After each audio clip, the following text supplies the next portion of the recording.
রমজান মাসটা আমি বড় যত্ন করে সাজিয়েছি। এটারে আমি বহুমুখী ইবাদত দিয়া, নেকি দিয়া, নেকির পাহাড় দিয়া সাজাইছি। অতএব ফামান শাহিদা মিনকুমুশ শাহরা, তোমাদের যার জীবনে রমজান উপস্থিত হবে, হায়াত পাবে, ফালিয়াসুমহু, আল্লাহ নিজে বলতেছে সে যেন রোজা রাখে। আমার বান্দা রোজা রাখো, আমার হুকুম মাইনো।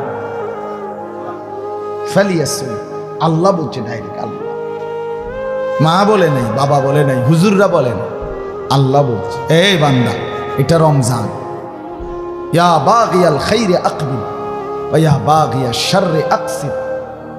আমরা হাদিসে পড়ছি, নবীজি বলেন রমজানের চাঁদ উঠলে আল্লাহর একজন ফেরেশতা ডেকে বলে, প্রতিদিন চিৎকার করে, হে নেক কাজের আগ্রহী এগিয়ে আসো, হে মন্দ গুনাহ, চুরি ডাকাতি জিনা ব্যভিচার মদ জুয়া নাচ গান অশ্লীলতা বেহায়াপনা বেপর্দা যারা কর্তা, ইয়া বাগিয়াশ শাররি আকসির, হে মন্দ কাজের আগ্রহীরা এবার তো থামো, এটা তো রমজান।